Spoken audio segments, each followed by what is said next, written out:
Welcome to Friends and Fiction. 4 New York Times bestselling authors, endless stories. Novelists Mary Kay Andrews, Kristin Harmel, Kristy Woodson Harvey, and Patti Callahan Henry are 4 longtime friends with more than 70 published books between them. Together, they host Friends and Fiction, with author interviews and fascinating insider talk about publishing and writing, to highlight and support independent bookstores. They discuss the books they've written, the books they're reading now, and the art of storytelling. If you love books and you're curious about the writing world, you're in the right place. Hello, everybody. Welcome to the Friends and Fiction Show. I am Kristin Harmel. I'm Kristy Woodson Harvey. And this is Friends and Fiction, 4 New York Times bestselling authors, endless stories to support independent bookstores, authors, and librarians. If you're not with us already, we hope you'll join our Facebook group, which is nearly 300,000 members strong. Oh my gosh. We'd also like to invite you to follow us on Instagram and YouTube and to subscribe to our Substack newsletter, which is where all the good stuff is and is full of awesome bonus content. You can find out more about our community and all we have to offer at friendsandfiction.com.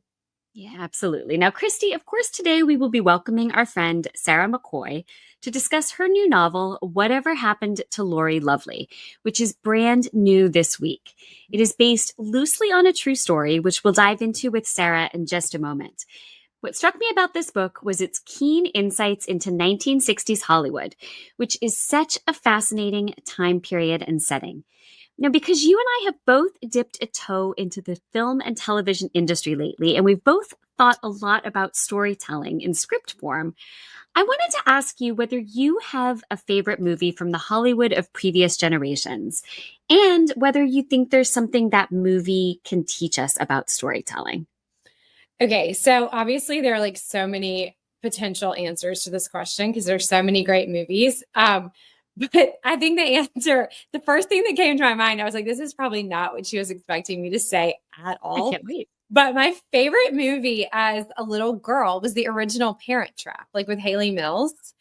So funny. We just watched the remake within the last week. Did? That's crazy. Yeah. So good. It's so good. And I loved that movie so much. And I think this is going to sound sort of weird because obviously the movie's older, so it's nostalgic in and of itself.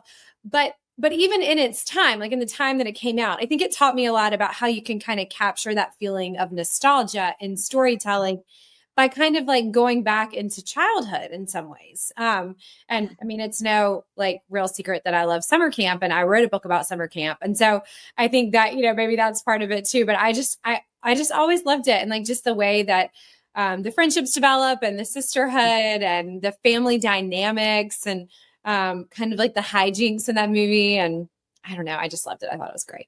So what about you? When I was thinking about that question, and I think this might just be because I've had Wicked on the brain recently. Like, I feel like Wicked has been something that's kind of popping up everywhere again with the new movie coming in just a couple of months and everything. It made me think of The Wizard of Oz and how much I'd liked that when I was a kid. It wasn't my favorite movie when I was a kid, but it's a movie that to me really shows us something that I try to do in every story I tell, which is the importance of growth. I mean, like all of those characters have to not only grow, but become who they are and acknowledge who they are and embrace who they are, I feel like, before they can find their way home. And I know home is Kansas and Dorothy's trying to go back to home, but in my head, as a storyteller, home is like where you were meant to be. Yeah. And you have to go on that yellow brick road of growth before you get there. I feel like that was kind of that. Yeah, Isn't that funny that we both picked like children's movies? It's funny. I feel like those are the movies that maybe stick with you the most, maybe because the lessons are the purest, Yeah.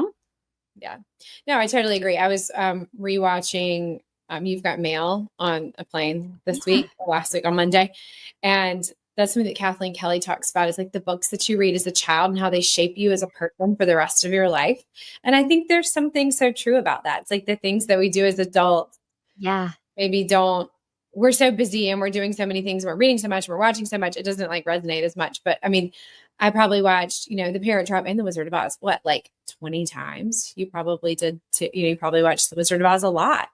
I was that way with Superman and Annie, which I think were two Oh, movies that really just shaped my worldview. I mean, seriously, I probably saw Superman 100 times by the time I was 8 years old. So that really makes a lot of sense. And like you have a very distinct like sense of what's fair. It's probably from Superman, like way back. and I did marry a man that looks a lot like Clark Kent. So I'm You just did, saying, you did. I don't know.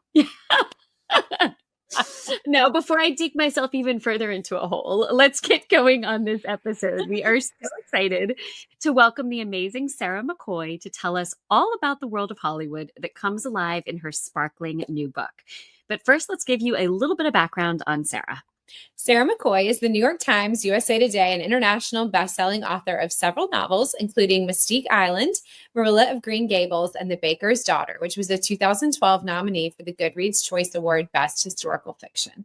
Her work has been featured in Newsweek, Real Simple, The Millions, Literary Hub, Writer's Digest, Huffington Post, Read It Forward, Writer Unboxed, and other publications. She has hosted the NPR WSNC radio monthly program Bookmarks with Sarah McCoy and served as a board member for the literary nonprofit Bookmarks. Sarah taught English writing at Old Dominion University and at the University of Texas at El Paso. She lives with her husband, their dog Gilbert, and their cat Tula Rose in Winston-Salem, North Carolina. As we mentioned, her new novel, Whatever Happened to Lori Lovely, was just released yesterday on September 2nd. So how lucky are we to be chatting with her about it tonight? Sean, can you bring Sarah on? Hey, hi friends. Oh, I'm so happy to be here. Thank you for having me. We are thrilled that you were here. But before we dive into these questions, I do have to say, I got an early read of this book. I read it over the holiday season last year. And so there's a thing that authors do sometimes. Like if you blurb another author's book, sometimes that author will send you something to say thank you. Not anything that's not obligatory. Not everybody does it. But Sarah does it. And I have to tell you, I got the best blurb gift in the entire world from Sarah. So before we get rolling, I have to show you. So Sarah and I have bonded over time. Yay! He's coming. Yes, Yeah. He's going to make an appearance. He's still in the box. So Sarah and I are both have bonded over our love of the New Kids on the Block. We were both New Kids on the Block fans back in the late 80s, early 90s. I was a Donnie girl, and Sarah gave me this for blurbing her book.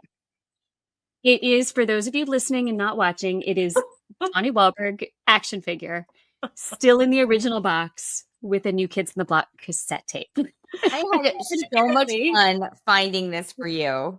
It was $17.99 at Toys R Us. $17.99 Toys R Us. Amazing. Oh my gosh. I had so much fun. And I was so grateful that that not just you took the time to read the book and blurb it, but then I got to go find this amazing toy. I mean, it's a toy, right? For adults. It was the best gift ever, Sarah. And I will blurb all of your books. They come with New Kids on the Block action figures. I love you so much for that. I just wanted to say you were a Donnie Wahlberg. Oh, well, I mean, okay, I mean, what we just were talking about the things we loved in childhood shaping our lives. I mean, There you go. Oh, you don't outgrow that your conversation too, by the way. I have to add in because I couldn't let it go. This conversation about old Hollywood movies and how we develop our own sort of sense of our world and storytelling and our place in that storytelling. I mean, there's so many layers of this, but Haley Mills is queen forever. Forever and ever. Wherever you are, Haley, and if you're listening to this show, I love you so much. And she definitely shaped mine. One of my favorite movies of hers that's totally underrated, and I have to throw it in here, is Summer Magic. I love that movie. I've never seen that movie. Please. No, I've never seen that movie. Okay, well, now I'll have to go watch it. Please go watch it. It is so good. And then Kristin with Judy Garland is my other, like, I grew up on all her films. Mimi in St. Louis. Yeah. I love that movie so much. And I think both and all of their work actually is about these empowered women, young women, who are going out into the world and changing things. And I think for that time period in particular, that was something revolutionary because Yeah. at the time that wasn't really happening in real life. So I think it gave a lot of us and a lot of the women back then sort of that pattern of, I don't want to say a role model, but a role model of what they could possibly achieve no matter what time period they were in. So I love your movie choices because I love the actors in them, and I think they're so powerful and so meaningful, and I could go on, and I could write a book. Well, I'll blurb it. I could use another Donnie Wahlberg. So, Well, you need the whole I'll do it. pack. You need the I really whole do. New Kids on the Block. Yeah. Like Joey. I was a big Joey girl. I have Yeah, to say. Donnie's lonely without the other guys. So, I had a New Kids on the Block puzzle, and I wish I still had it so I could send it to one of you. I should send you afterwards a photo of me in the 4th grade, I think. I put all my New Kids on the Block stuff in one corner of my room, sat in the middle of it, and had one of my best friends take a photo, like on an old camera that you had to like send in the film and get it back. And I found this photo of me with all my New Kids on the Block stuff. And you'd see me then, I used to have the 80s hair where I had it shaved, guys. It was shaved up the back and I had the poof on top. Oh my God. Like Sarah, like we're gonna need to see photographic evidence of and that. I'm Puerto Rican, you know that. And so poof was in effect. My poof was there. I mean, it was shaved up the back and it poofed up here.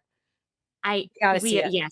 It's We're an definitely I mean, going to have to see pictures. yeah, Okay. it's a thing. I feel like we could talk about this all night, but we probably should talk about whatever happened to Lori Lovely. So I'm going to dive in with that. So in the book, Sarah, you spin an absorbing tale of a college senior adrift in her life who hopes she'll find meaning in the story of her beloved aunt, a Benedictine nun who was once the biggest movie star in the world before she vanished from public view. What unfolds as young Lou begins asking questions is an emotional story of young love, Hollywood glamour, heart-wrenching betrayal, and devastating tragedy, all set to the backdrop of the 1960s movie industry. We know this novel was inspired in part by your long correspondence with Mother Dolores Hart, a real-life Benedictine nun who was a movie star in the late 1950s and early 60s, who actually made her film debut opposite Elvis Presley. So can you start off today by telling us a little bit about Mother Dolores Hart, how you came to be in touch with her, and about how your relationship with her inspired this book? Oh, wow. That's a loaded question. That's a lot because she means so much to me. I just love this woman with all my heart. I mean, I have a crush on an 80-year-old nun. I really do. She is amazing. And I first got introduced to her through her movies. I was watching Turner Classic Movie Channel and I saw Where the Boys Are, that old film, and she was a star in that. And afterwards went down the rabbit hole of just, who is she? Where did she go? And I listened to the host say that she, soon after the film came out, she left Hollywood and she joined a Benedictine Abbey in Connecticut and has been there ever since. And I just thought, oh my gosh, she plays a character named Merritt, who is very, very feminist and progressive and very sexually charged. And so I thought, and she became a nun. She left Hollywood. How did she transition through this? And so I didn't have any answers and I wasn't looking to pry.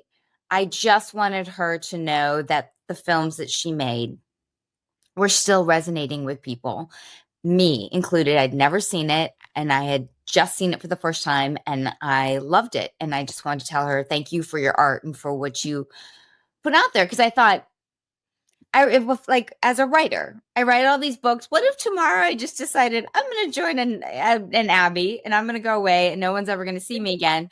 I would hope that my work would continue on to influence people and have an effect, like a butterfly ripple effect. Yeah. And so I sent her a fan card. I just wrote a handwritten card and said thank you and sent it to the Abbey's address. And I didn't even think it was going to do anything. I thought maybe it'll just end up in some like slush pile almost, And I got a message back from her, a handwritten card. And it wasn't just a thank you for your card signed her. It was her. It was, this means so much to me. Thank you so much for watching. Thank you so much for writing. And we started a pen pal relationship that lasted a decade. I mean, That's incredible. it was so meaningful to me. And we went from talking about our art to talking about ourselves and our spirituality and our troubles and our successes and just so many things. And I have to say, first off, I'm not Catholic either. I don't know anything about the ups and downs and kneels and stands and what you say. And I don't know any of that. And she still welcomed me like I was, like it didn't matter. It was just for her. I think what I learned from her is that we have so many qualifiers in this world today of what's right, what's wrong, what's righteous, what's not, what the rules are, what it takes to be acceptable, and what it's not to be acceptable. And she just showed me in that relationship that all that matters is that you have an open heart, and the capacity for love that comes from an open heart exceeds all the rules that humans try to put in place on what love is and what love isn't. And so she just embraced me and has walked through me. She probably has walked through me in that strange way. That was a weird like moment of words being swapped, but probably more true to what happened. She has been with me through so many things in my life now. And even in the writing of this book, I was so nervous, guys. I was so nervous because I didn't want her to feel that I was like using her story or I feel like that's actually my biggest fear even now is that people will think, oh, she became friends with the nun because she saw a story and she wanted to write about her. And that's not what had happened. It actually grew from a place of people need to experience this kind of acceptance and love and understand that this is real. You know what I mean? This can happen. And for me, explaining that, you can't explain that through facts. But in fiction, my friends in fiction people, I know you get that, right? Through fiction, though, you can help others understand that and experience that in their own quiet way, one-on-one with a book, with no one judging them as they're reading. They can say, oh, I've had a lot of people already say, I'm not religious. I was really scared to pick up this book. And I had one person who already wrote on Goodreads somewhere. Yes, I read them. That I'm not religious. I was scared to pick up this book, but it was so good. It's not about a religion. It's not about a religion. And that's the thing. It's about relationships, and it's about legacy, and it's about love, and it's about history, and it's about how big the universe is and our place in it, and how do we connect to that. So it's definitely a spiritual book. I hope it is. That was definitely something that was important for me. But it's not, it's so much more than that. Yeah. And I think I got off the topic of Mother Dolores, but these are all the things that no, that was perfect. And you actually already answered our famous question, what is the book really about? So that was perfect. You just led right in.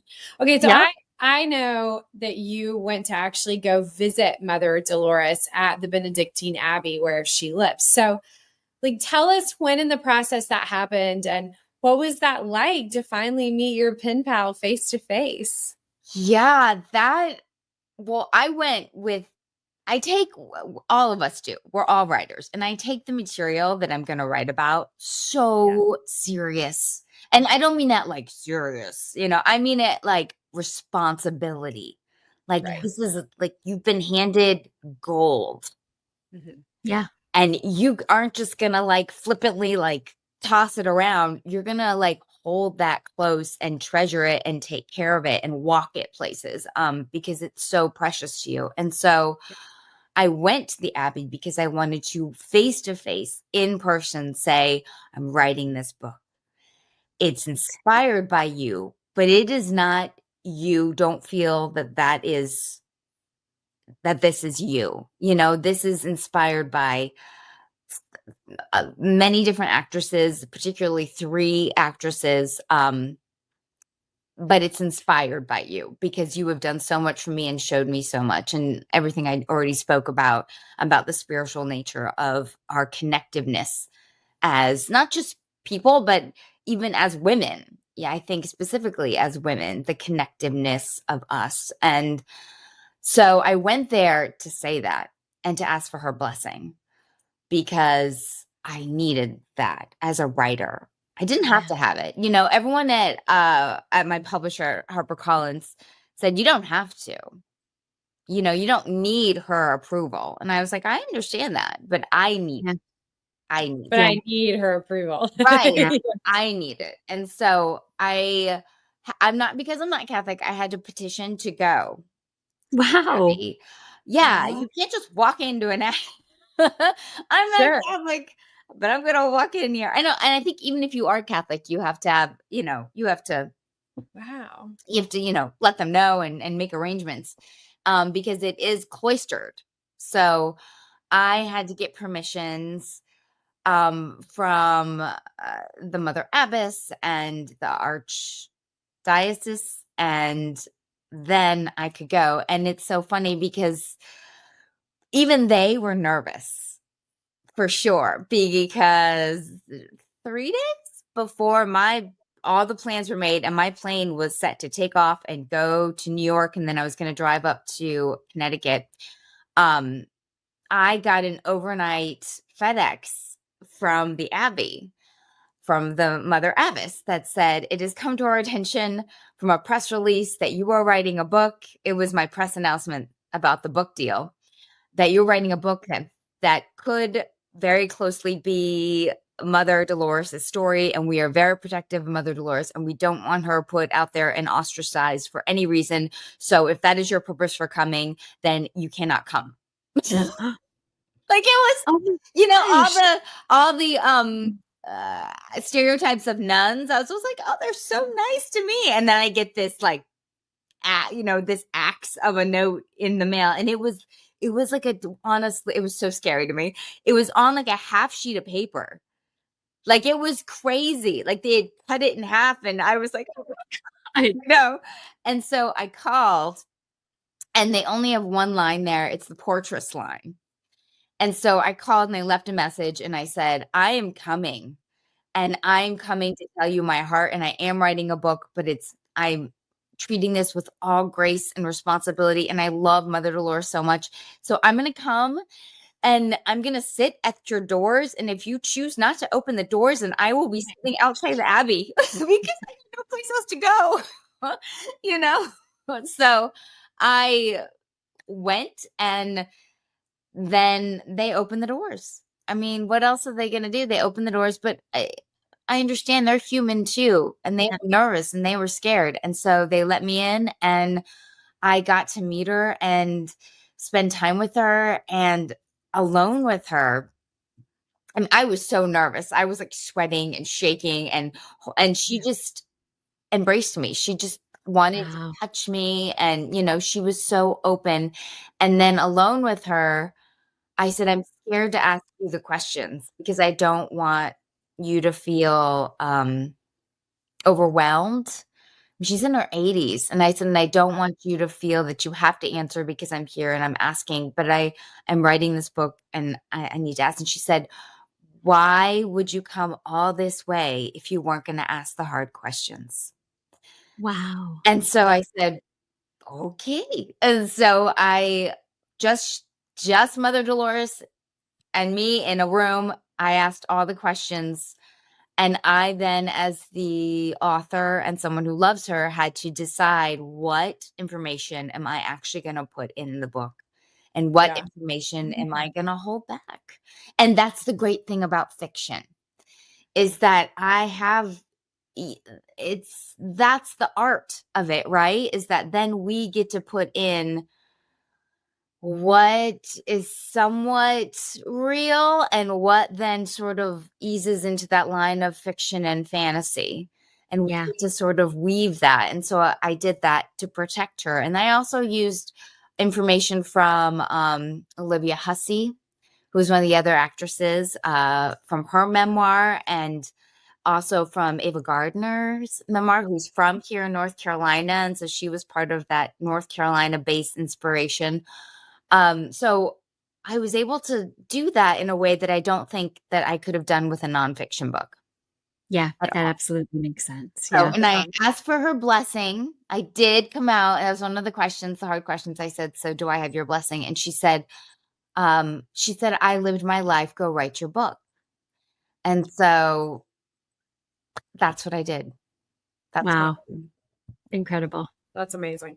Well, this book uses Lori Lovely's college-age niece, Lou, as the framework for the story. So Lou is writing her thesis under pressure and sort of on a whim pitches the idea of writing about her aunt's untold story and why she became a cloistered nun. What follows is not only Lori Lovely's remarkable story, but also Lou's own story of figuring out who she is in the context of her own family and her own life. It's a very different book than it would have been if you just set the story in Lori Lovely's colorful past. So without spoilers, can you talk to us a bit about the decision to frame the past through the lens of the present by using Lou as a viewpoint character? Absolutely. This is a controversial thing. Some people love dual narratives and other people do not. And so that's a risk we take as authors, is because we know that. We know some people don't like the back and forth and other people really enjoy it. For some reason, all of my books, and I say, well, except for Marilla of Green Gables, but all of my books have first come to me as dual narratives. And I think it's because I really want to know how the past is still relevant to my present. Yeah. I need that tie for it to, and I don't want to say for it to matter, but for it to kind of matter. And so I've scrubbed out, again, when it's just gone full historical, it's because, guys, I have scrubbed out the contemporary. Like, I've completely axed that.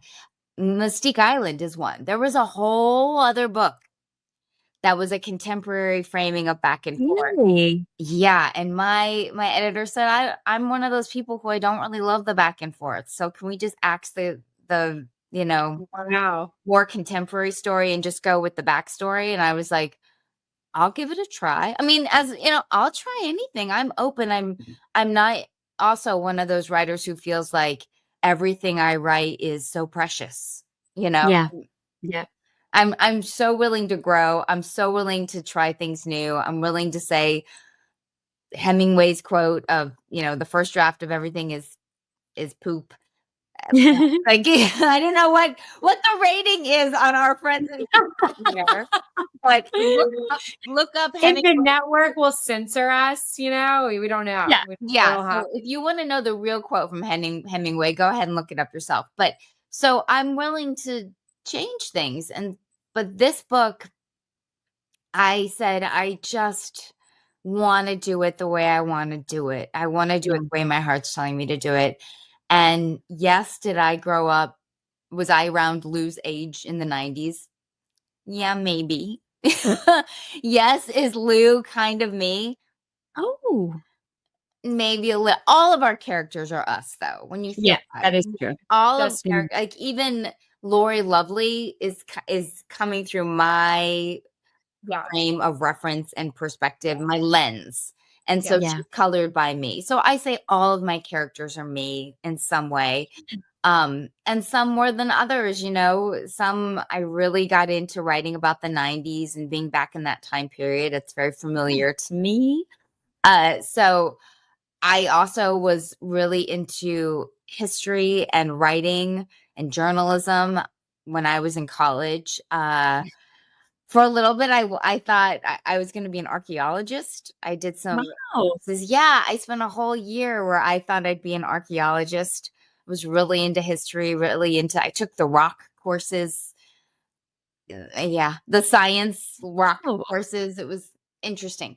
But I I feel like if you do it well, then the contemporary story ends up being sort of an like a mystery in itself. yeah. You're trying to figure out how then that contemporary story is tied to the past story. Yes.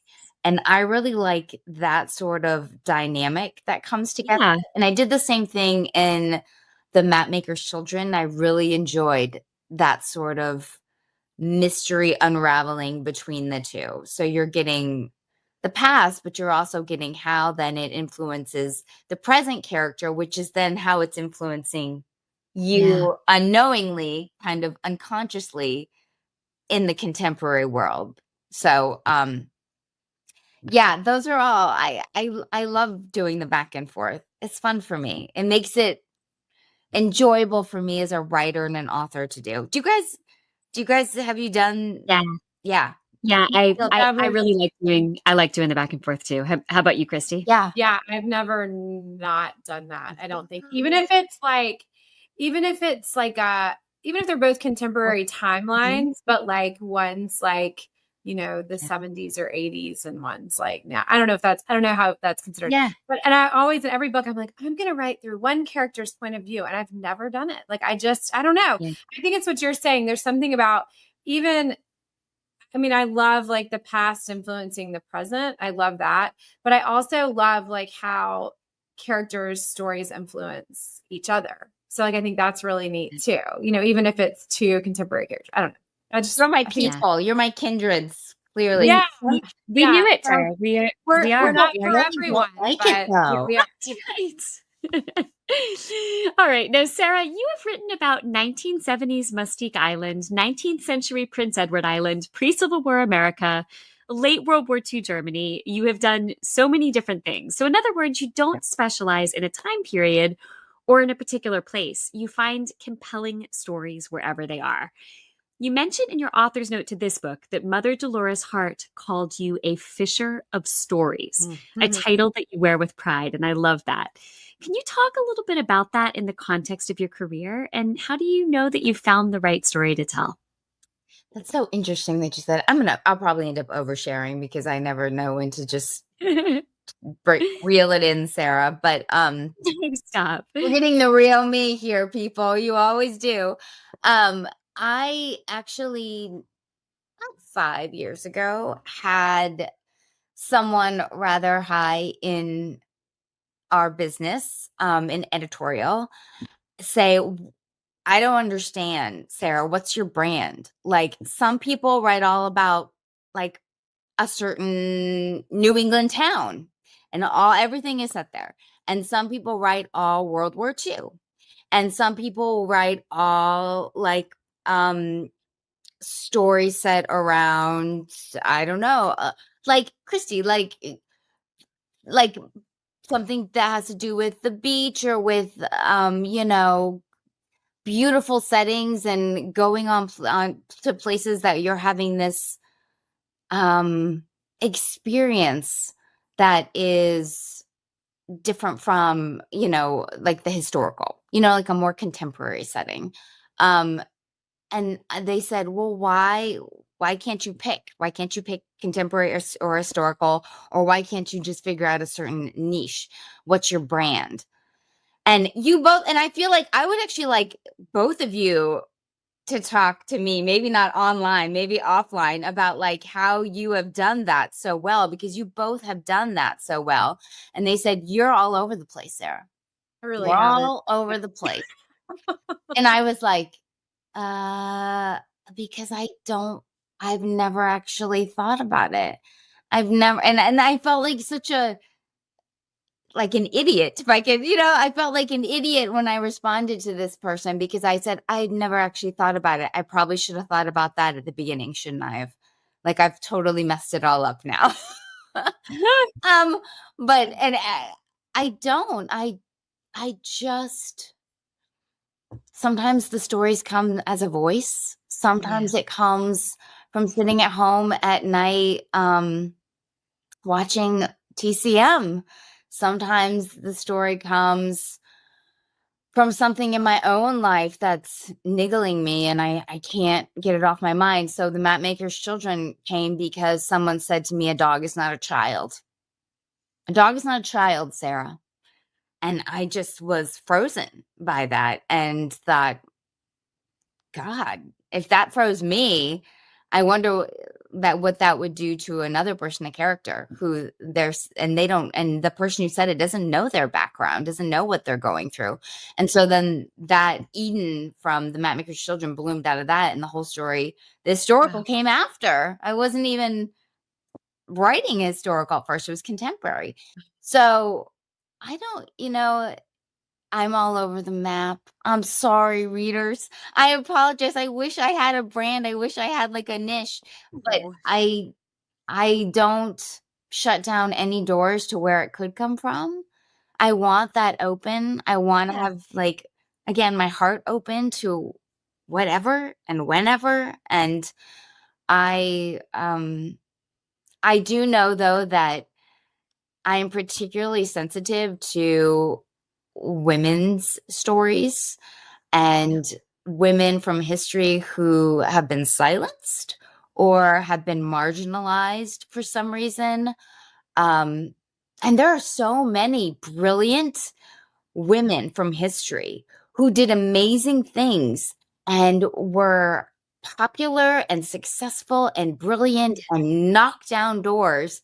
And we as contemporary, again, the connection to contemporary people don't know their names hardly because that's not who writes history. It's a it's a very male centric, very who won the war, who won the battle, it's not about these women who were pioneers of their own time. And so I tend to lean into those voices and those stories to empower them in this time period. So that's my bend. And I love it. I don't know if I answered at all on why.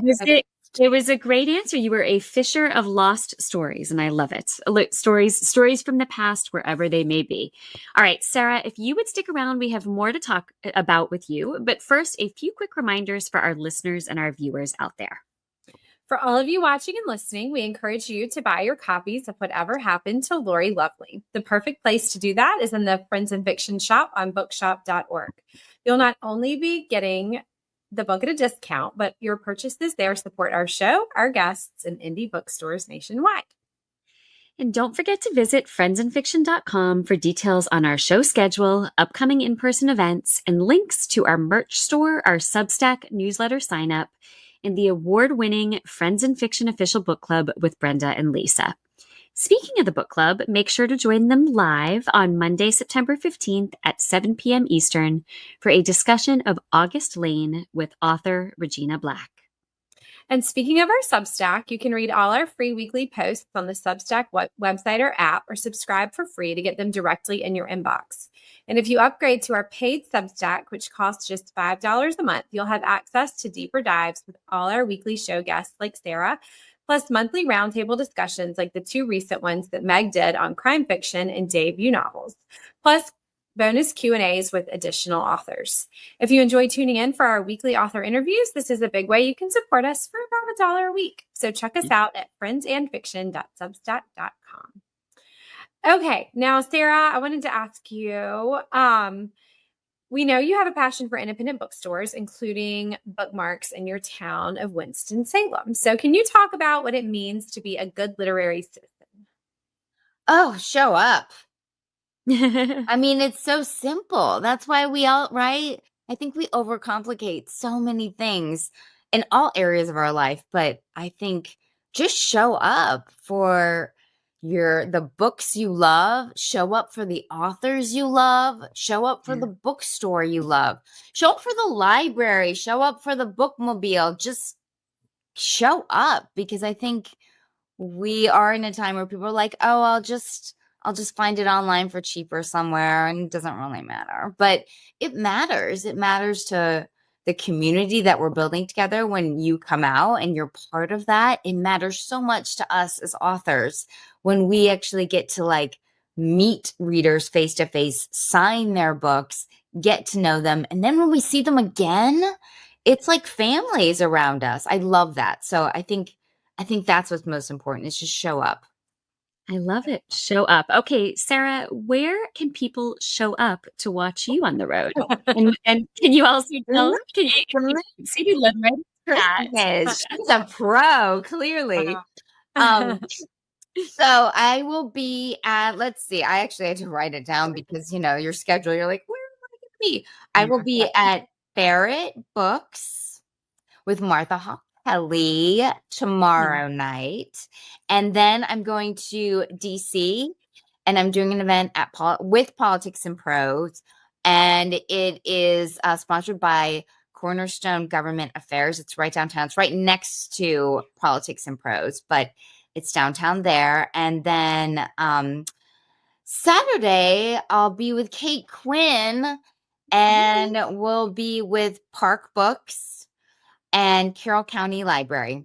And then I'll be in the South. I'll be back down the South with all my wonderful Southern bookstores the week after that. But that's just the upcoming. And I would love to see as many people show up as possible.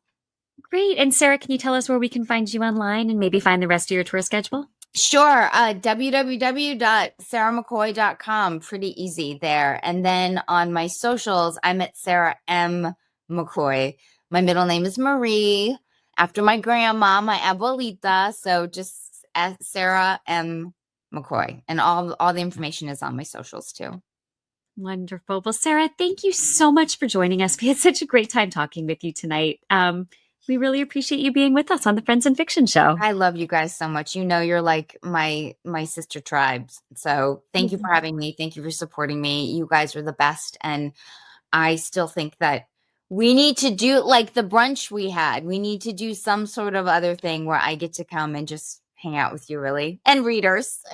I mean, I feel like it should be Vegas for the New Kids on the Block. I didn't want to say it, but I thought it for sure.